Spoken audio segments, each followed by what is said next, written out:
But today we're going to talk about clouds.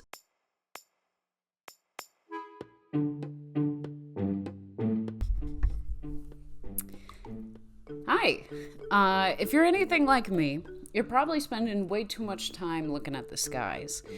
Your photo gallery is probably full of photos of the sunrise and the sunset.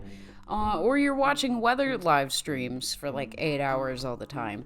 But if you've spent as much time looking at the skies as I have, you've probably noticed these weird floaty things going around. They're clouds. If you've ever heard of those before, clouds. But what are clouds? Are they large visible masses of condensed water vapor floating in the atmosphere far above our heads? Or are they chemicals pumped into the atmosphere by the government to throw off our Neuralinks and distract us from the amount of lizard people in power? Well, science says that it's water, allegedly. So we're just going to stick with that. We're going to go with that hypothesis. But today we're going to talk about different types of clouds and how to identify them, and how actually knowing the different types can help you with predicting the weather. No radar needed. So let's turn our attention to the skies and see what the atmosphere is trying to tell us today. There are three main cloud types: cirrus, cumulus, and stratus. Depending on the height of these clouds and their bulkiness, their intentions may shift. But let's cover the basics before we dive any deeper. Cirrus clouds are found in the higher levels of the atmosphere, composed of ice crystals, and have a feather-like, detached appearance. Very wispy and hair-like, these scattered clouds are so high up in the atmosphere that water vapors deposition from a gas into ice crystals, leading to their very detached appearance compared to other clouds. But what do these clouds mean? Well, cirrus clouds typically indicate an approaching warm front or change in weather system. So if you see a cirrus cloud, you'll likely expect rain within 24 to 48 hours, or you just had rain in the previous 24 to 48 hours. It's a good indicator for changes in weather well in advance rather than an instantaneous answer. Cumulus clouds are low-level, dense, and detached puffballs that typically follow the stereotypical cloud shape. They have flat bases, but it's the vertical height that is indicative of its intentions. Cumulus clouds that are small, spaced out, and short typically signal good weather, but the taller and thicker the clouds, the more likely you're looking at a chance of showers later in the day. They're reminiscent of sponges. The less water it's soaked up, the smaller the cloud. But the larger the cloud, you best believe it's holding up a flood. But we'll go more into depth about larger cumulus clouds in just a second. Stratus clouds are low-lying clouds that resemble fog. Generally a gray shade and shows little to no sky, and if thick enough, it will produce a drizzle, light rain, or even snow. Stratus clouds are pretty much always an indicator for gloomy weather, however, not an indicator for severe weather. Stratus clouds are much more stable. Stratus in Latin means flattened or spread out, much like the shape of the cloud itself above eye level. Severe weather like tornadoes or hurricanes show their strength often in the height of the clouds. Vertical clouds are a clear sign of severe weather. So if you see stratus clouds, yeah, you may get a mildly inconvenient forecast, but nothing life-threatening. Nimbus clouds are a wee bit different from the others, as they're not a specific cloud per se. Nimbus clouds just mean storm clouds, a type of cloud that guarantees precipitation. So it's often added to the title of other clouds to indicate it's certain to rain. So for instance, we got a cumulus cloud, right? Normally, not a threatening cloud on its own, but a cumulonimbus cloud, that's a big stormy guy. A big rain's coming with this fella. Just know if there is a cloud, adding nimbus to it is like adding but worse. Mid-level clouds are mid. And when I say this, I mean mid-level clouds are not nearly as exciting as lower or high-level clouds, but they can still offer us some useful information. While you will not see an alto cirrus as a cloud, because cirrus is strictly the higher level clouds, Alto is mid-level. You will see alto cumulus and alto stratus. So alto cumulus clouds in the morning often signal storms later in the day. The faster they lower and thicken, the sooner the storm is to arrive. Alto stratus in the morning signals steady rain on the way, often a sign of an incoming warm front or broader storm system, but nothing of major instability. Alto clouds are typically transition clouds. They're great for letting you know ahead of time the direction the atmosphere is taking, and they're an important tool for weather prediction at a ground level. But personally, the higher and lower level atmospheric activity is where all the fun is at. Now that we got the general terminology down, let's get down on some specific examples and what they may mean. Stratocumulus clouds indicate light drizzle, occasional sprinkles, but they do not produce heavy rain or storms. If they start to thicken and lower enough to produce real rain, they usually transition into nimbostratus. Nimbostratus indicates continuous and steady rain, but not thunderstorms. Thunder and lightning for this kind of storm cloud is very rare and likely indicates a different type of cloud, cumulonimbus. Cumulonimbus is the standard quote-unquote storm cloud. This bad boy produces all the works. You got thunder, lightning, heavy downpours, winds, etc. A cumulonimbus cloud severe enough to produce a tornado is when you would call it a supercell. Cumulonimbus clouds are my favorite because I know when I see one, there's probably big trouble brewing, and I'm all here to see it happen. Cirrostratus indicates big weather changes are on the way, usually within 12 to 24 hours, and the more you see a cirrostratus cloud spreading and thickening, the sooner you'll be seeing rain. Cirrocumulus indicates there is a decent amount of moisture and instability in the atmosphere, but no immediate threats. These clouds don't particularly produce rain or snow. They would have to shift into a different type of cloud to produce any rainfall. Small patches can signal fair weather, while broader cover will signal weather changes in the near future. And here we'll get into some other cool clouds that I dig, and you can use this information to show off your big brain knowledge to your friends if you ever see them out and about, or if they ask you what your favorite cloud is, you can get a little wacky with it.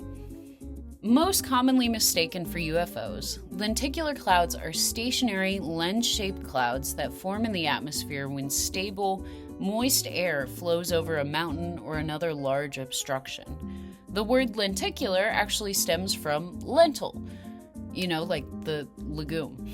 While these clouds appear stationary, they're actually created from constant moving air, with moist air rising and condensing at the crest of an atmospheric wave and evaporating as it sinks onto the other side, leading to its bean-like still appearance. So while witnessing one of these bad boys probably won't tell you much about the weather, he's certainly quite the sight to see. These are boob clouds. The word mammatus stems from the Latin word mamma, or mammary gland, as the low-hanging clusters of clouds resemble, you guessed it, a sea of boobs. Now, as goofy as its name is, they're typically an indicator of incoming poor weather. In other words, this freaky-looking cluster is usually the underside of a cumulonimbus cloud or other various storm clouds.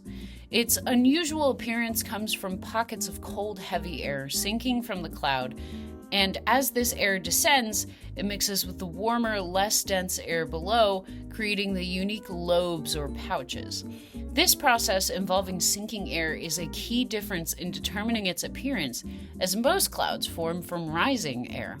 So while Mammatus clouds are cool to look at, you probably want to get inside quickly after you take a few photos of this strange atmospheric phenomena. I'm probably pronouncing this wrong, but we're giving it our best go. Undulatus asperitas clouds, also known as Asperitas.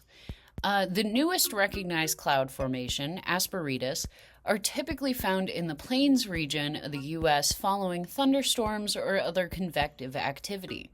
These rare clouds look like a turbulent ocean, almost like a reflection of the seas projected above. They're a mid-level cloud, so while they look intimidating, they're not usually storm clouds. But, Sophia, these kind of look like Mammatus clouds. And you would be right-ish. Mammatus clouds are lower-level clouds, and normally attached to a larger storm cloud. But Asperitas are high-level, convective remnants. So rather than having those sinking bumps, the higher-level winds push the lumps upwards, making more of a wave-like appearance. While these clouds are still being studied, they're normally the remnants of a passing thunderstorm, so when it comes to weather prediction, you're typically in the all clear if you're seeing these guys. If you see this, it is bad news, or at least a very powerful explosion nearby. Expect the worst, but the shape comes from a large burst of hot air violently being rushed upwards, while cooler air rushes into the sides, creating the mushroom shape. What's interesting about these man-made clouds is they can sometimes produce rain. When a massive plume rises, the top of the mushroom cloud spreads out and cools. If the rising air contains enough moisture, it can condense like any other cloud. If condensation is strong enough, precipitation can form. However, depending on what caused the mushroom to begin with can alter the contents of said precipitation. Any lofted debris such as ash, dust, smoke, soil, and any industrial particles tend to spill out of the cloud. This is why mushroom cloud-related rain is often dark, gritty, acidic, or even radioactive. So we're gonna call this bad cloud. Any weather predictions coming with this? Not great, not too hot. Another thing I want to make a distinction for is the difference between shelf clouds and wall clouds. Many people commonly mistake shelf clouds to wall clouds, which is completely understandable. They're both very large, very intimidating clouds, but they do mean two very different things. A shelf cloud looks like one may call a shelf, a long horizontal approaching edge of a storm cloud or cumulonimbus cloud. I actually took a picture of a shelf cloud to an incoming storm while I was out driving not too long ago. It's kind of sick. You can't really tell much from the picture, but there was a little bit of a blue tint in the clouds. It was kind of insane to see. But visually, it kind of looks like an approaching large blanket. And while shelf clouds bring thunderstorms, strong wind gusts, rain, and lightning, it will not bring a tornado. Now, a wall cloud is the butt of a supercell thunderstorm rather than the approaching side. It does still have that hanging down appearance, but it's rotational and it's attached to a larger cloud formation. So it's an isolated dip rather than stretching across the horizon. A wall cloud is a warning to tornadoes. It doesn't always produce a tornado, but it has the capabilities to. Cool cloud formation here, fellas.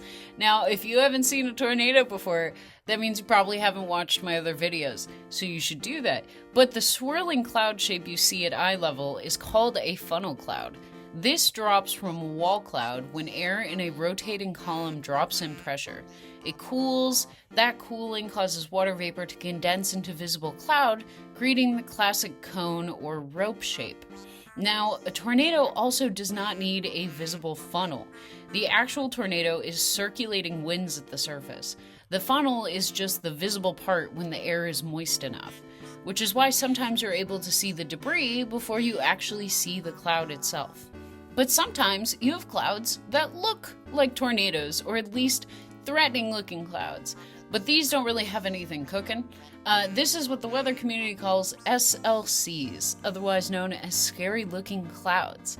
This could be scud clouds, verge clouds, or even wind shear funnels. All clouds that aren't really a threat, but can definitely look threatening to an untrained eye. Well, that's all I have for you today. Hopefully you'll be looking at the skies now as much as I do without burning your retinas in the process from the sun. And while I think clouds are so cool, We have been using them for predicting the weather for thousands of years, way before we had the Weather Channel or radar scans that we could check upon daily from our phones. We used to just know by looking at the skies, looking at the clouds. We've really kind of lost that ability over time, unfortunately. And while clouds, being literal balls of water vapor, aren't alive, they sometimes give the impression that they are alive. They'll give us little clues about what to expect next. They can make little fun shapes in the sky. Or they could destroy a town in a matter of minutes, depending on the cloud type, obviously. And tornadoes, a cloud, in all of their glory, can truthfully range from being just actual Cthulhu to silly little skyworm. You know, it goes to show that these forces of nature are truly nothing to discredit.